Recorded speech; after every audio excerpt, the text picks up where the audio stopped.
मित्रों, राधे राधे। आज मैं आपको भक्ति देवी की नारद जी से भेंट कैसे हुई और भक्ति देवी के कष्ट का निवारण नारद जी ने कैसे किया, इस बारे में भागवत पुराण की एक कथा मैं आप लोगों को बता रही हूँ। एक समय की बात है कि नारद जी पृथ्वी लोक पर घूमते हुए बद्रीनाथ, प्रयागराज, काशी आदि स्थानों पर घूमते हुए वृंदावन की ओर चले आए।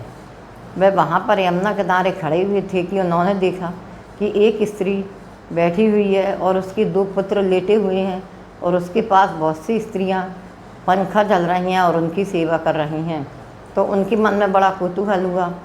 उन्होंने सोचा कि चलो मुझे इनके पास जाकर इनसे पूछना चाहिए कि यह देवी कौन है और यहाँ इस प्रकार क्यों बैठी हुई हैं।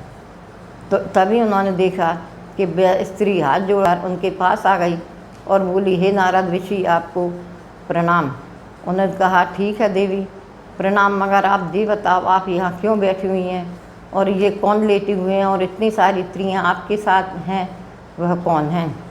उन्होंने बताया कि मेरा नाम भक्ति देवी है और ये दोनों मेरे पुत्र हैं, ज्ञान और वैराग्य, और जो इतनी सारी स्त्रियाँ हैं वे सब गंगा आदि नदियाँ हैं जो मेरी सेवा कर रही हैं। मगर इतने सब होने के बावजूद भी मुझे शांति प्राप्त नहीं हो रही है। इसका आप निवारण करिए, मैं आपको अपना दुख बताती हूँ। उन्होंने कहा, ठीक है, आप अपना दुख बतलाइए। भक्ति देवी ने बतलाया कि जब भूलोक से भगवान अपने धाम को पधार गए तब मैंने उनसे पूछा कि प्रभु मैं कहाँ पर रहूँ। तो उन्होंने कहा था, तुम भूलोक पर ही रहकर मेरे भक्तों के हृदय में निवास करना, उन्हें भक्ति प्रदान करना और उनका उद्धार करना। और उन्होंने मुझे 2 पुत्र दिए थे, ये ज्ञान और वैराग्य, और मुक्ति मुझे दासी के रूप में दी थी जो मेरी साथ ही आई थी। मगर भगवान के भूलोक छोड़ने के बाद यहाँ कलयुग आ गया और कलयुग आने के बाद से हमारी बहुत बुरी दशा हो गई। दोनों बच्चे भी मेरे अचेतन अवस्था में हो गए हैं और मुक्ति देवी भी पाखंड पूर्ण वातावरण के कारण मुझे छोड़कर वापस स्वर्गधाम को जा चुकी हैं।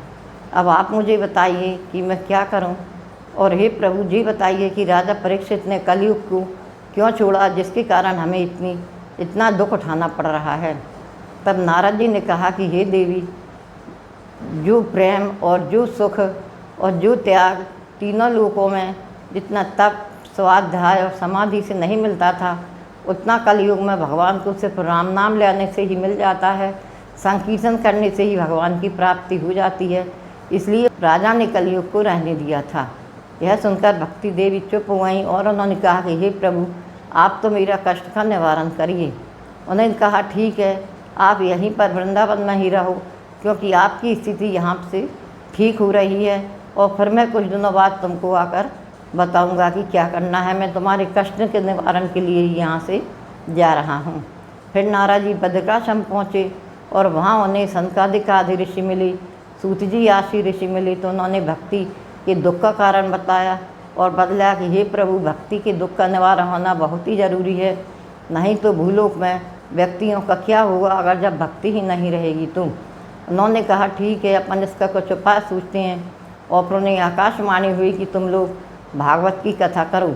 जब कहीं जाकर सब भक्ति के दुख का निवारण हुआ, जब सब ऋषियों ने हरिद्वार में आनंद घाट पर भागवत पुराण की 7 दिन की कथा कही, कथा का अंत आया और कथा पूरी होने के आई, तभी भक्ति देवी अपने दोनों पुत्रों के साथ नाचती हुई वहाँ पर आईं।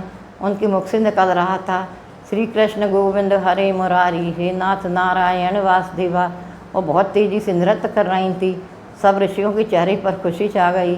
नारद जी भी खुश हो गए और भक्ति देवी नृत्य करती हुई अपने पुत्रों को सुखी देखकर ऋषियों के चरणों में गिर पड़ी और बोली कि हे प्रभु, अब मुझे बताइए कि मुझे क्या गया है, क्योंकि अब मेरी और मेरे दोनों बच्चों की स्थिति भी सही हो गई है और ज्ञान वैराग्य भी अब जग गए हैं, इसलिए मैं कहाँ रहूँ और क्या करूँ।